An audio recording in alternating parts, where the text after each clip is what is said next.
The mental game. The most misunderstood and poorly taught part of sport, especially in our sport of tennis. Whether it be you as a player, you as a coach, or you as a parent, let's face it, we struggle with this.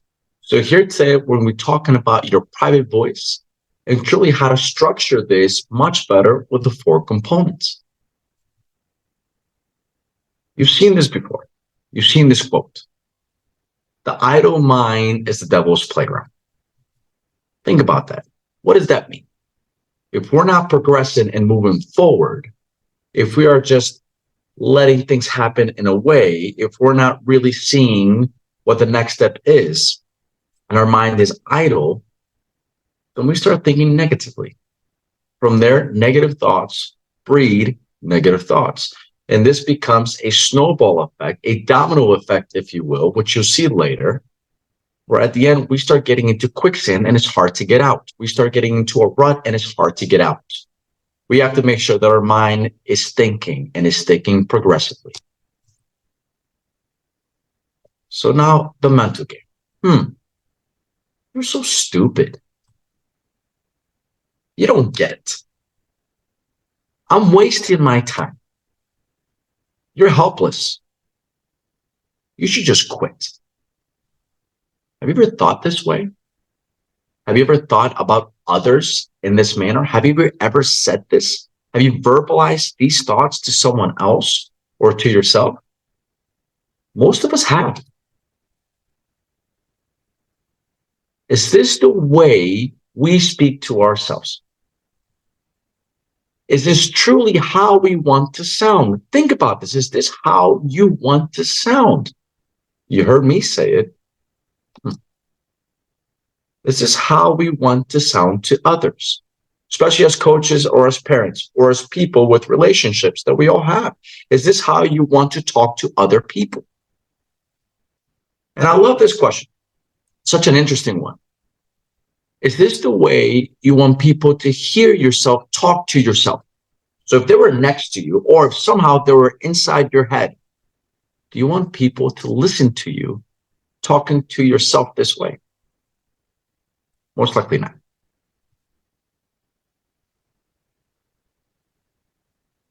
So what is the mental game? Let's give you some structure. We'll talk about with the four components. We'll talk about the private voice, both conscious and subconscious, how that truly affects our decision-making and how we feel about those decisions. We talk about positive criticism. Is there such a thing as positive criticism? We'll talk about the snowball effect, which we alluded to earlier. We'll talk about the true weight of a negative comment versus a positive comment, and if they weigh the same thing, or if the scales are actually tipped in the direction or favor of the other one. We'll talk about how to coach the mental game. And we'll talk about when we should be practicing and coaching and teaching the mental game. So strap on, and here we go. What are the four components? Coaching the mental game, we have to understand what it is. So from here, we're going to start working now and start understanding how the mind works. We'll give you an idea how the brain works, but truly in layman's terms. I'm not that smart, but we'll give you some structure on how to structure your own players, your own athletes, and truly your own life as well with your own relationships. So let's get to the four components. Let's have a framework. The first one is your positive physical. Think about yourself. You get up in the morning, you just get out of bed, you're walking around and boom, stub your toe against the bed. How are you feeling? What's the first thing you think? Oh, maybe I should have turned on the lights. Maybe I should have done this. No. Right away, ow, whatever is the reaction is, the emotional reaction is going to come out. What am I doing? You're so stupid. Right away, the emotion starts talking. I understand that the terminology is kind of confusing because it sets positive physical. Not my terminology. This is the terminology that's in the industry.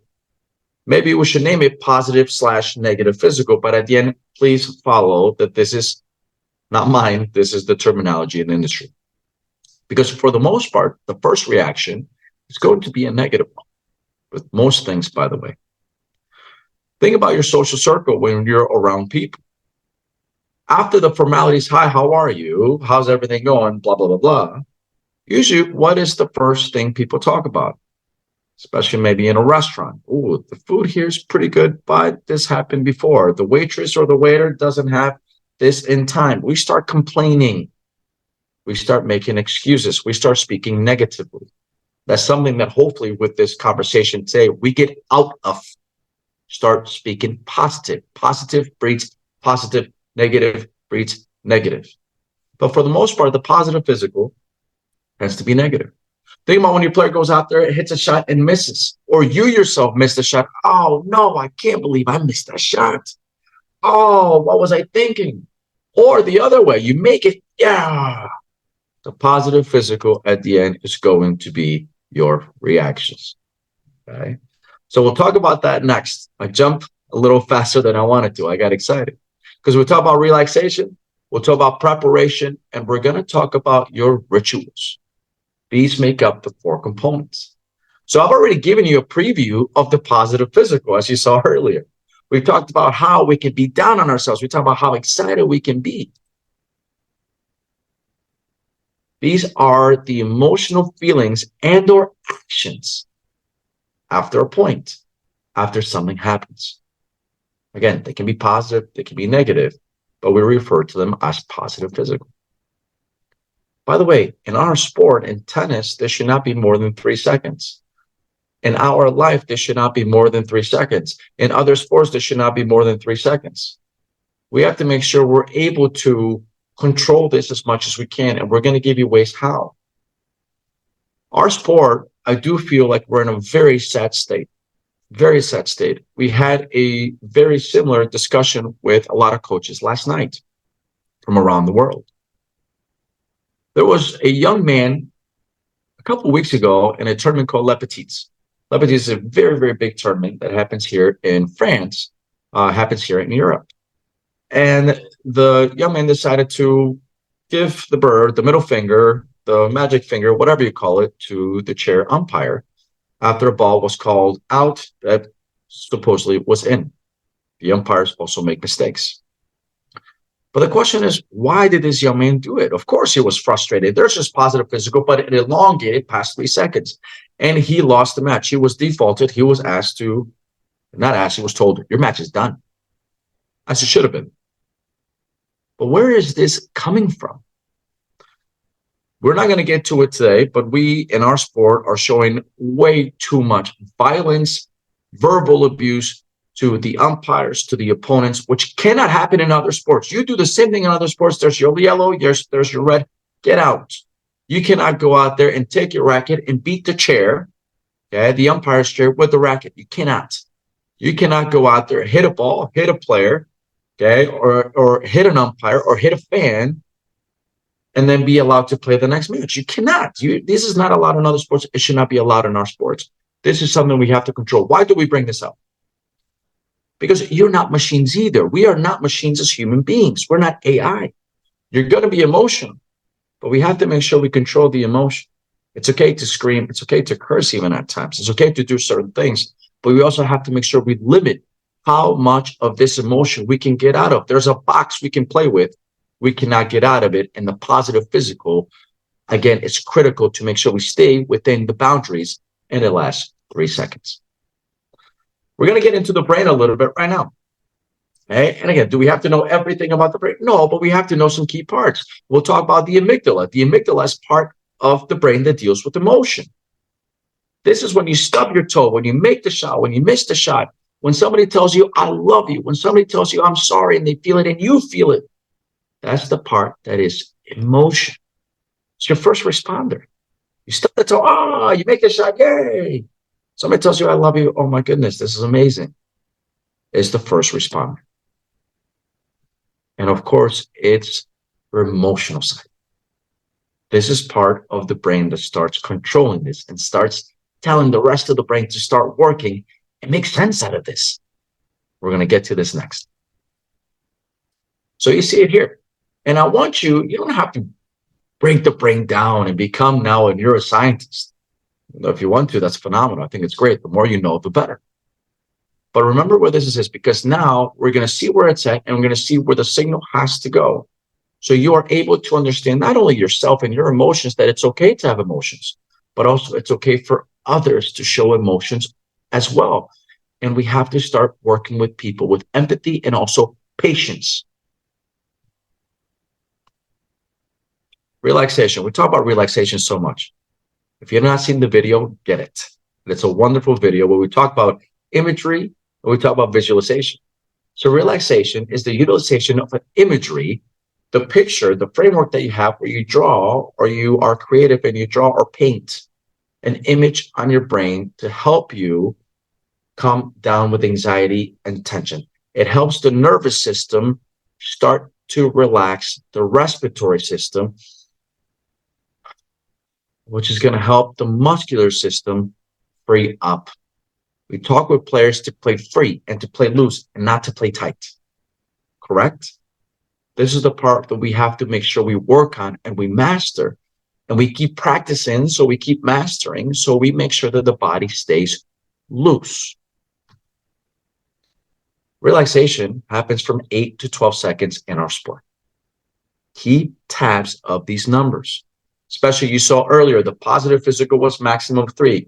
The relaxation here should be a maximum of 12, a 1 to 4 ratio. Keep this in mind. Relaxation leads to clarity in the preparation phase, because that's next. And now, as we saw, we went from the emotional, we are getting ourselves now relaxed. Anxiety comes down, tension comes down. We are using imagery and visualization to make sure we start making rational decisions. The rational part of the brain is going to be your cerebrum, aka your frontal lobe. Now look at where it is. There's some distance, isn't there? We talked about empathy and patience. You have to show this with your own players, your athletes, your kids, your spouses, your relationships, because it's work. And like we said, the part of the brain that controls emotion is not part of the brain that controls language, rational thought, and truly how to start communicating verbally. So now we move to preparation. We've gotten your positive physical, we've gotten your relaxation, and now the third of the 4 components is your preparation. Your preparation is now a continuation of imagery and visualization, because now we use imagery to put us in a place where we're able to be happy and relaxed, alert, but relaxed. Now we use imagery to visualize what the process will be. What is the ultimate outcome? To win the point. What is the ultimate outcome? To win the match. What is the ultimate outcome? To build the relationship stronger. But we use visualization to see the path of how to do it. I want to win the point by serving out wide and taking the next ball over to the backhand side, 1D. I want to go out there and win the match. I have to make sure I take my changeovers the right way. I have to follow my patterns. I have to do the process to win the match. I want to make sure I go out there and make my relationship stronger. How do I do it? I have to make sure that I control my emotions in a certain way, positive, physical. I have to make sure that I verbalize what I want to communicate with that person. I want to make sure that I am following the process that we're building in our head. That's part of visualization. So you see yourself execute the upcoming process. No more than 5 seconds in our sport. It's a lot of thinking in 5 seconds, huh? A lot of going on for that moment in time. Within preparation, another day, another time, but we have something called a concrete script and an ego script, a concrete and ego preparation. And this is something that we'll get to further on. To give you an idea, the concrete is actually what you do. Again, you're serving one way and you're hitting the ball the other. And then the egos, I know I can do this. I've been practicing. I'm the best here today. I will do it. It's kind of pumping yourself up. Preparation, as we said, is you start manifesting what you want. What is the goal? The goal is to win. Here, the winning are the bananas. You and I, my friends, are the monkey. We are trying to go from start to finish And we're trying to go through this maze because, of course, the pathway is going to have hurdles. You're going to have an opponent on the other side. Maybe in your relationship, the person's still upset and you're going to have hurdles to go around. But at the end, we have a start and we finish, and we have to make sure we streamline our pathway as much as possible, understanding that we have to go around certain barriers and we have to go around certain challenges and go around certain hurdles. But at the end, we have to see the pathway to get to the goal. By the way, the goal is the finish, but the goal should be the process on how to get to the finish. Lastly, we have our rituals. What are the rituals? The rituals are going to be an additional physical response to relaxation. This is the part that, in a way, helps us finish the relaxation aspect. At the same time, gets us engaged on what will happen next. This sets us up for the beginning of the next phase of the process. The next phase of the process, remember, is we've done with the theoretical. We did imagery and we did visualization. We saw ourselves winning the point. We saw ourselves doing the process. But now we have to go out there and actually do it. This is the beginning of the next phase, even though we've already engaged in the next phase. This is you going out there and bouncing the ball 3 times. This is you going out there and picking your butt, fixing your hair, whatever you see these players do. This is your own thing, your own style. I will tell you, this is super interesting. You look at Novak Djokovic, and he's done this for years, but he's in moments of critical situations, big points, he bounces the ball more than he bounces the ball when it's a love score, 15-all, 30-15, 2-all in the beginning of the first set. It's very interesting. I don't have the science right now to tell you, and I don't know if the science is out there, but we'll do our best to figure this out and find it. But he's taking his time more. He's bouncing the ball more during those critical situations. He is inconsistent, but yet consistent. How come? We were talking with a player earlier, and we told her he is consistent in certain scenarios of the score. But if you compare that to what he does in quote-unquote crucial, critical situations, he's inconsistent. Those two do not match. But he is consistent during those critical situations. He bounces the ball a lot more. So he still has his own rituals. No more than 3 seconds. Even though I just told you Djokovic will violate this as well. But no more than 3 seconds. You sum all that up, one way or the other. You have to do all those things, all of this, in less or equal to 20 seconds. Some tournaments we have 25. But at the end, we don't have that much time to go from yay or no to your relaxation, your imagery, where am I in a happy place, blah, blah, blah, blah. And then you have to go to your preparation where you use imagery to see what the ultimate goal is, and you see the process. And you visualize all these aspects, and then you move to your rituals. You have 20 to 25 seconds. That's it. Most tournaments, you only have 20. You don't have that much time. So this is where we have to really control what we do, how we react, make sure we move from one aspect to the other, one component to the other. This is where you now have a framework to help yourself, to help your athletes. Remember that? The picture of the brain. Remember how we saw the amygdala and now we see the cerebrum? Now look at them together. And as we said before, there's distance between the two. This is where we have to show empathy. This is why, as we said, you're not a machine. Your players are not machines. They can get upset. Let them get upset to an extent. Like we said, you cannot be breaking rackets. You cannot be throwing rackets. You cannot be abusing people. But if they scream, ah, or no, or maybe throw in a curse word. By the way, there's science and data behind cursing that it actually helps, but there's a distance. So you have to give them 3 seconds or less. This is crucial. What you see later on when it comes to weighing the negatives and weighing the positives, because again, we're not machines. We have to teach self-control, but understand that we have to give them a boundary to play with when it comes to the emotion. So we saw all of this. We understand now the framework of the mental game. And earlier we talked about how we speak to ourselves. What is our private voice?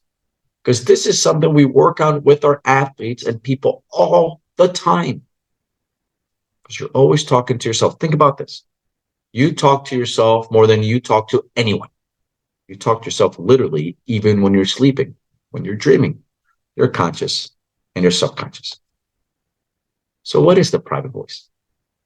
Again, it's your subconscious and your conscious talking to you all the time. All the time we're speaking to ourselves. It can be constructive. It can be destructive. And Lord, it is absolutely distracting. And this is an interesting word because the distraction can be both positive and negative. If you are supposed to be focusing on a task, on an important task, you have to go out there and perform. And all of a sudden the subconscious comes out there and starts talking to you where the conscious now takes over. It can be distracting. It can get you out of there. We talk about players being in the zone. We have a specific term for that. They're in the zone and they're doing this and they're doing that and they're supposed to be there. All of a sudden they start now getting ideas for the subconscious to the conscious, and it can get them out of the zone. But also, let's take it the other way around. Let's go 180. Sometimes you're just not feeling well. Sometimes you're in a rut. You need a subconscious thought to go out there and say, hey, you know what? It's okay. And all of a sudden the conscious grabs it. And it can be distracting from that negative thought, from that negative rut. So it can be positive and negative. And again, it's your own conversation with yourself. This is the part that's interesting. And we're going to get to this in the future with a lot of you. Do you own your own voice? Or is it the voice of someone else? Have you ever thought about this? When you do certain things, especially when we play sport, when we play tennis, when we miss a shot and you say to yourself, oh, I'm so stupid. Is that you talking? Or is that someone else talking? And you see here in a little bit. Can lead you to believe what you say. Think about this. You and I are speaking right now. I don't know where you're at. You might be home. You might be on the tennis court. You might be on the sports field. You might be a parent trying to understand yourself better. You might just be a person trying to learn relationships better. Anytime you speak, anytime we speak, if I'm saying something to you, you're listening to me. But there's someone else listening to that conversation. Me. Even though I'm speaking to you, I'm speaking to two people. I'm speaking to you and I'm speaking to myself, and vice versa. You're speaking to me. You're listening to your own words. So if you tell yourself, I'm stupid, I'm worthless, I'm no good, and you're saying that to me, I feel like I'm stupid, I'm worthless, I'm no good. You're listening to that conversation, and all of a sudden, you're listening to it over and over and over again. You're now building this habit in your brain to think negatively of yourself. If you tell yourself, hey, I do believe I am great, I have some struggles, and this is what I need to do, I can do it, and I'm telling you that, I'm also listening to it, I now start believing exactly what I say. At the end, I drink my own Kool-Aid. That's so interesting because we have to make sure we control how we speak about ourselves. We have to make sure we control how we speak about others. The private voice, we've all had it. One here and one here. No, don't do it. This is going to get you in trouble. Go do it. It's okay. You'll get away with it. Or the other way. No, don't do it. Just get the ball in play. We don't want to go out there and we don't want to lose. Or, yes, go do it. You've been practicing this shot. You can make it. Let's go out there and win the point, win the match. How we control it is critical to our performance. It's critical to our success. You're so stupid. You can't hit a ball. You suck. I always miss the shot. You should just quit. Is this the way you speak to yourself? Remember how we started? I want you to pay attention to this one a little bit more. Remember how we said, if you own your private voice, remember how I asked you if you're the one that's talking, or do you hear someone else say this to you? How often do we say this? If you're a player, you said these. Don't lie to me. Don't lie to yourself. You said this. We've all said it. The interesting part is, why do we use you so much? A lot of times we don't say I am so stupid. We say, you are so stupid. A lot of times we say, I suck. We do, by the way, but most of the time we say, you suck, speaking to ourselves.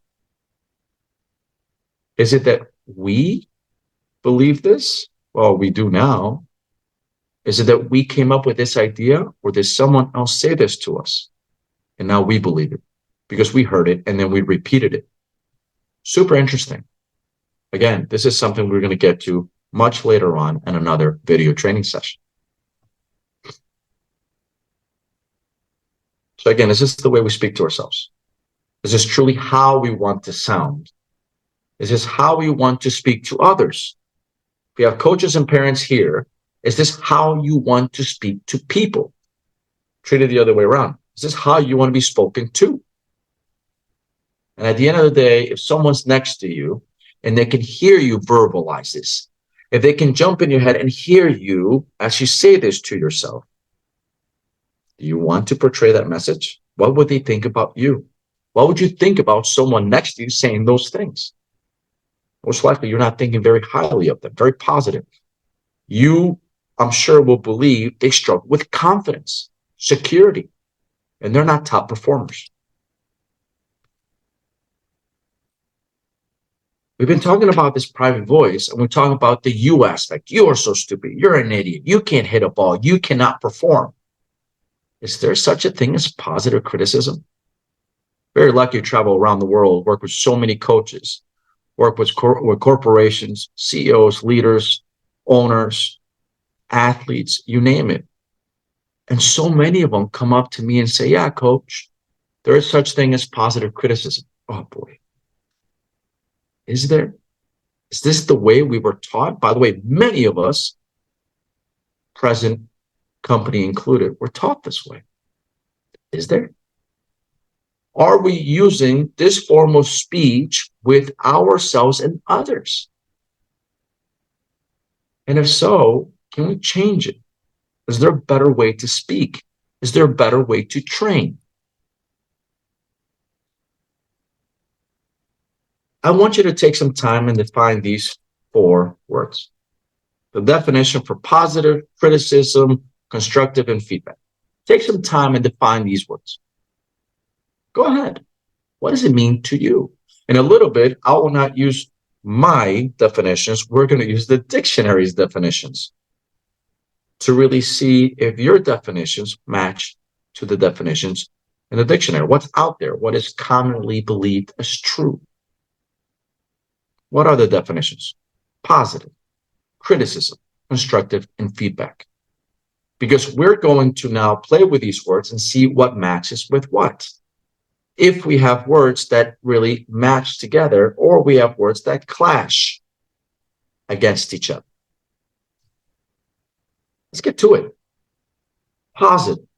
By definition, not mine, take the dictionary, open it up. Okay. Thank you, Webster's Dictionary. There's your reference right there. Positive, constructive, optimistic, or confident. Synonyms, words that are alike. Constructive, practical, useful, pragmatic, and productive. Constructive, it's a synonym. I think we have to define this later. Correct? Criticism. The expression of disapproval of someone or something on the basis of perceived faults or mistakes. No. Disapproval over what they say, over their actions. It's negative. So now we have clashing words. What are the synonyms? Condemnation, denunciation, and disapproval. Very different 180 from the last definition, the last word that we saw, which was positive. Well, we already saw constructive in our definition. We saw this with positive. There were synonyms. What is constructive? Having or intended to have a useful or beneficial purpose. Synonyms, as we see here. Positive, useful, encouraging, and productive. Very interesting. And our last word, feedback. This is the one we use a lot. Right now, you're getting feedback from me. When I work with players, I give them feedback on what I see, and they give me feedback on what they think I'm, or how they think I'm coaching them. We work together. It's an avenue back and forth.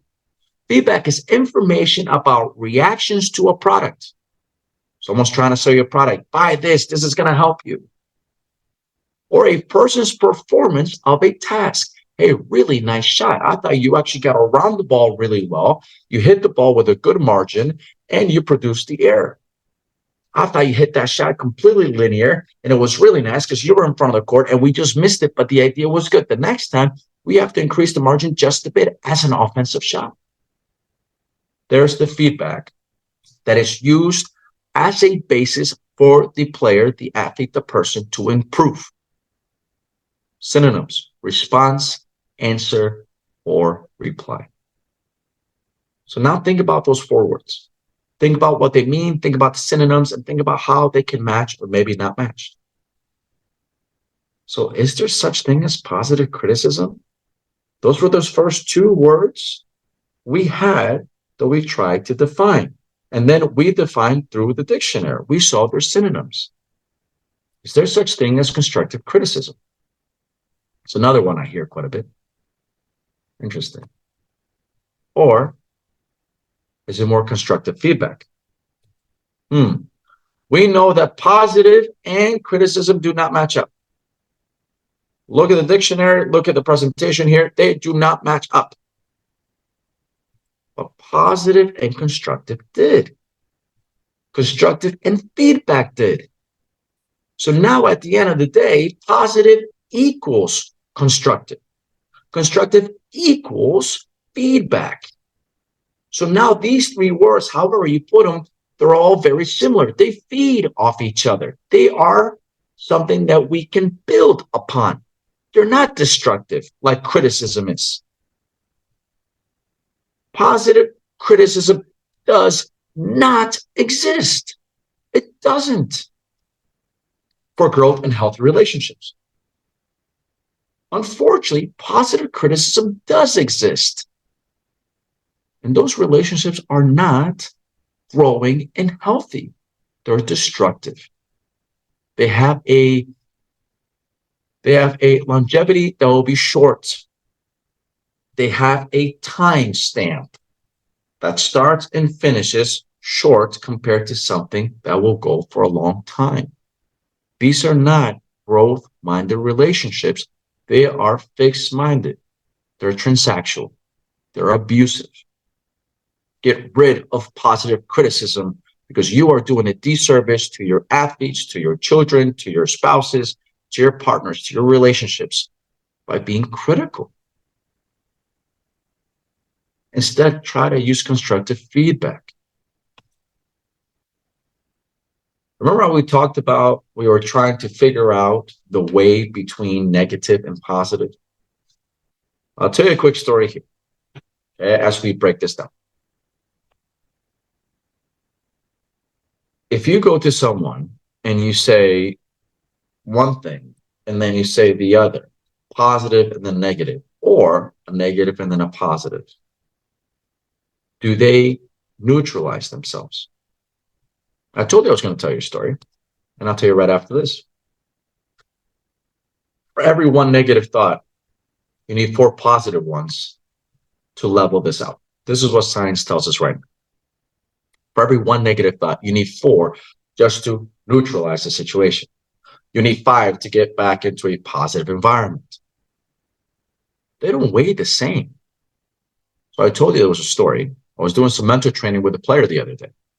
And I told her, hey, kiddo, we're role-playing, we're pretending here. Okay, and of course, we built the situation up. We gave her the presentation. We were talking with the training, blah, blah, blah, blah. And then we said, you go out there, okay, or excuse me, okay, this is just pretending. Kiddo, your hair looks great, but your dress, ooh, that's ugly. We're just showing her the meaning of both. How did she feel when we said both? Because it said one positive and one negative. She knew, we worked together for a long time. She knew that, of course, we were working on our mental game. This was not something that was real. And all of a sudden, she started actually fixing her dress.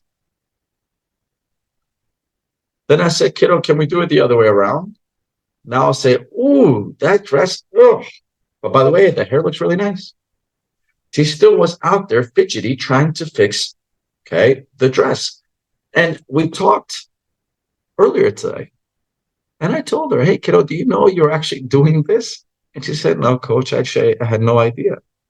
And she did. There was her subconscious talking. Already, she was feeling negative out of a situation where we were pretending. Imagine if you're actually serious. Of course, she looks up to me as her coach. We worked together for years now. But at the end, what you say has serious implications on how people feel and how they'll remember you.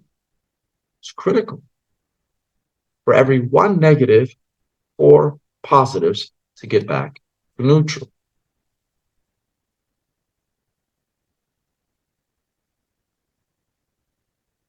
By the way, for every 1 emotional, you need 4 rationals to get back to neutral. So much hard work. It's a lot.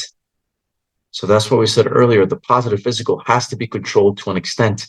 We have to make sure that they play within a box, but we have to make sure they don't get way out of there. Otherwise, you start the snowball effect. You start a domino effect.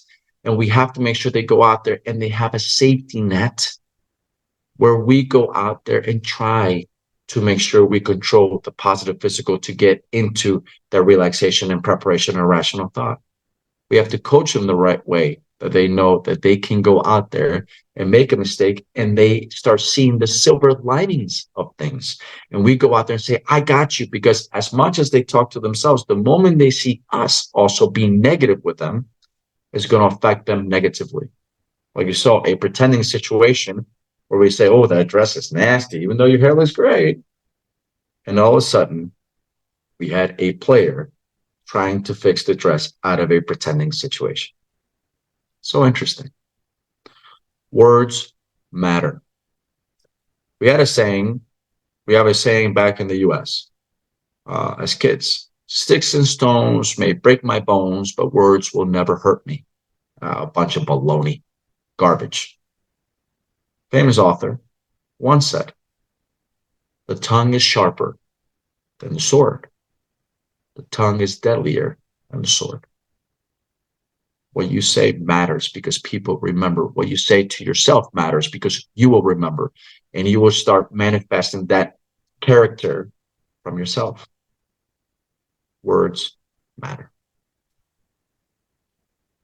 So now, as we talked about positive criticism, speaking negatively, and how much effort that takes, and how we should be speaking positive, let's start understanding the snowball effect.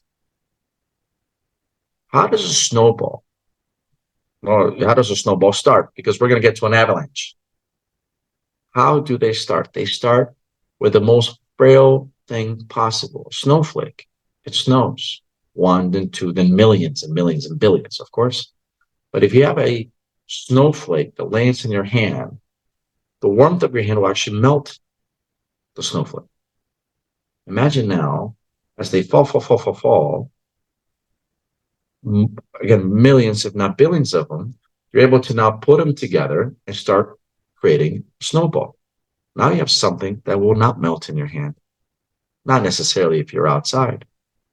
And if you have more and you build more and more snow to it, what do you have then?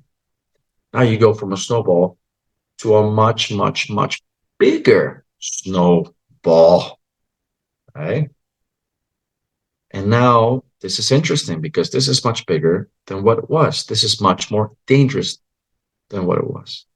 And if you build it enough, at the end of the day, what can you get? Something that you have no control over, as we see here. We have an avalanche. And our avalanche, joking aside, is something that's very serious. It is when the snow is so heavy in a mountain where it starts coming down. We see this also when it rains with mud. And we have mudslides that can destroy villages, cities. It can kill people. And this is the way we start with negative thinking. One negative thought breeds another negative thought, and they get more serious and more serious and more serious. It becomes quicksand. It becomes an avalanche. It becomes a domino effect. It becomes a mudslide, whatever analogy you want to use. But at the end of the day, negative breeds negative. Remember how we started. The idle mind is the devil's playground. You start thinking, or you are not thinking positively, progressively. You're now thinking negatively. You start observing certain things that make you angry. Why do you think we have so much political discourse these days? Why do you think we have so much hatred these days? Because there's people that have nothing better to do. And we won't get into too much politics or society, but we are not stimulating the mind enough, whether it be self-motivation, or what I do feel is people need to be motivated by other people. They need to be educated the right way, a healthy way, to avoid something like this. True weight of positive and negative talk. As you saw earlier, one negative equals four positives. It's a lot of work. It's too much work to be negative to get out of there. It's easy work to be negative and to maintain negative and to continue. It's easy to make excuses. It's easy to be a victim, to have victimization. It's easy to do this. It's easy to complain. Once you do it, it's much harder to get out of. So, again, we don't want to complain from the get-go. We don't want to victimize from the get-go. We don't want to go out there and be negative from the get-go. We want to be positive. And it's way too much work to be negative. Before I get to this, I want to go back to one thing. This was brought up the other day with some mental training we did with a couple of the players and a coach. And we talked about how we have a problem in our sport. And we have a problem with mental thinking, where we go out there and we do something wrong, and then we do something right, and we become a hero. And a coach told me, well, you're not a hero, you're an imposter. Let me give you this analogy, because you'll see this later also. I go and I set fire to my house on purpose. And then I go and I put out the fire. Am I a hero? Am I a hero? I'm the one that set fire to the house on purpose. I'm the one that did it. And then I go out there and put out the fire. I'm the one that hits a ball and hits a kid in the face. And then I give him a racket. Am I a hero? I'm an imposter. Not my word, the word of the coach. And I'm taking it because I thought he was spot on. I am an imposter now. I'm not a hero. Instead, heroes are the ones that will see the house, and instead of torching it down, see what's good in it, make sure they build a stronger foundation, build a stronger first floor, and give themselves the ability to build a second and third floor. They're building upon the house. They are constructors. Positive. Construction. Feedback. No such thing as positive criticism. So how do we coach it? We've now talked about what it is, and we've given you little gold nuggets here, breadcrumbs, if you will, for you to start understanding and putting the framework together. How do we coach it? Well, you give parameters. You give a framework, as we've been saying. What are the parameters we've been giving you? We know in our sport you have 20 seconds. In your relationship, you might need 1 hour. Hey, I don't want to talk to each other, or we don't want to talk to each other for 1 hour. Let's give each other some time. In our sport, we only got 20 seconds. But we have a parameter. We have 4 components. Remember the 4 components: positive physical, relaxation, preparation, and your rituals. We now know what we're supposed to do within that time frame. We understand the time for the components. By the way, remember we said positive physical 3 seconds max? And remember relaxation, we said 12 seconds max? Because it might be a negative with positive physical. And relaxation, of course, is to try to get you back to rational. 3 and 12. What's the ratio? 1 to 4. For every 1 negative equals 4 positives. For something that's very high positive, you need 4 rational thoughts. There's your ratio. We understand the time. 3 seconds maximum when it comes to positive physical. 12 seconds maximum when it comes to relaxation. 5 seconds maximum when it comes to your preparation. 3 seconds maximum when it comes to your rituals. You have to play with those time frames to make sure you're at 20 seconds. But this now gives your athletes and yourself as a coach or a parent or a person, it gives you clarity on what you're supposed to do. This is my framework. This is what I'm supposed to play. This is how I color within the lines. You now have clarity how you teach it according to these parameters. You want to make sure you have your players practice this. Obviously, walk to the end of the court after they hit the shot. Oh no, or oh yeah. Walk to the end of the court. You see this with the pro players. They go out there and grab their towel. Now they really literally have to grab their towel, as the ball kids are not allowed to do this. But it gives them time to go out there and reset, focus, relax. Positive physical, yeah. Relaxation, imagery with visualization. It gives you time to go there. It gives them something concrete where they know where they're supposed to go. Also, have them write down what relaxation is. Have them go out there and write down their creativeness as they go from very abstract to their own happy place, their own relaxed place where they're still alert, not sleeping, but they're still alert. They understand relaxation then as they write it, and they put themselves, they invest into their own imagery. And as they write down, they're able to visualize things much better. This is why readers are so good at this. Because as they read, they don't have the screen in front of them to do it for them. They do it themselves. Have them vocalize. When they're speaking to themselves through preparation, stand next to them and listen to how they speak. Have them be loud with each other, where you can listen to how they speak. Are they going out there and still in positive physical? Are they still telling themselves, I'm so stupid, I am not good? Or are they now preparing for the next point? I need to serve here. I need to take the ball here. I need to take the next shot. Hey, come on, I got this. I'm the best here. I'm going to do this today. Listen to them. Have them verbalize. Have them vocalize. And have them be consistent with the rituals. Are they bouncing the ball 3 times before they serve? Are they bouncing the ball 2 times on their second serve? Are they consistent doing things in certain situations? That again gives them some inner peace before they start the next process. So now we have an idea of how to teach it, a very good idea of how to teach it. The question is when? As we started this whole journey together, you and I, we said the mental game is the least practiced, the least understood, and is the one that is the most important aspect because it affects everything else. When should we coach the mental game? And also as players, when should we practice the mental game?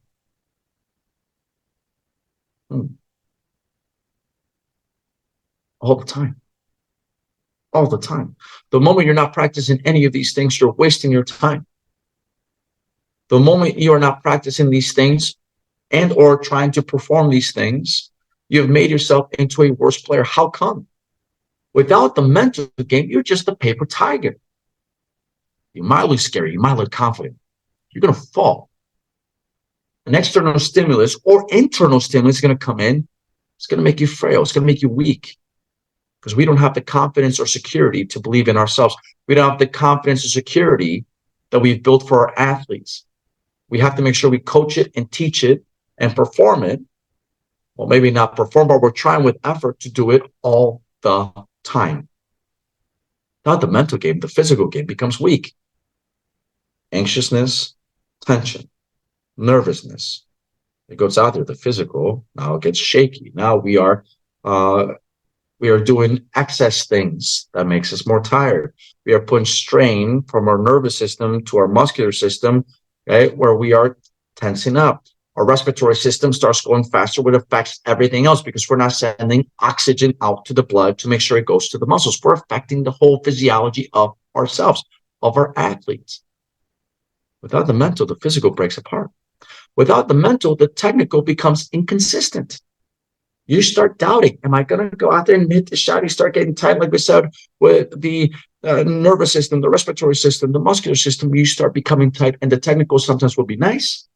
and really good. And sometimes it is not going to be nice and it's not going to be good. And the tactical, you build out. Is this the right plan?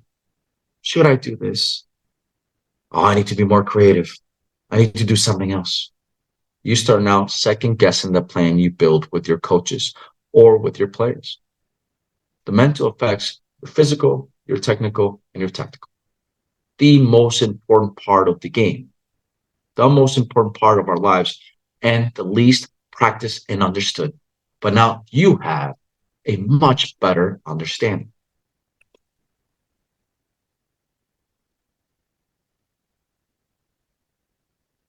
Don't be this type of coach. Don't be this type of player. Become a top coach. You now have the power to change it, start working. Even though you might not know the mental game inside and out, you have a framework to start coaching it and teaching it. You as a player have the framework to start doing it, and you as a person have the framework to build your relationship stronger because you now understand what we're supposed to do, at least to the surface, and you can start filling in the details. Practice it with all the other components. Match the mental to the physical, the mental to the technical, the mental to the tactical. Practice with all as they are all interlinked. You want to make sure it's a daily objective. The moment you go to a practice, the moment you go out there with your relationship and you're not thinking now through your positive physical, relaxation, preparation, and then execution, find your rituals and then execution, you're not consciously thinking of what you're supposed to do to be a top performer. You're not doing service to the people around you.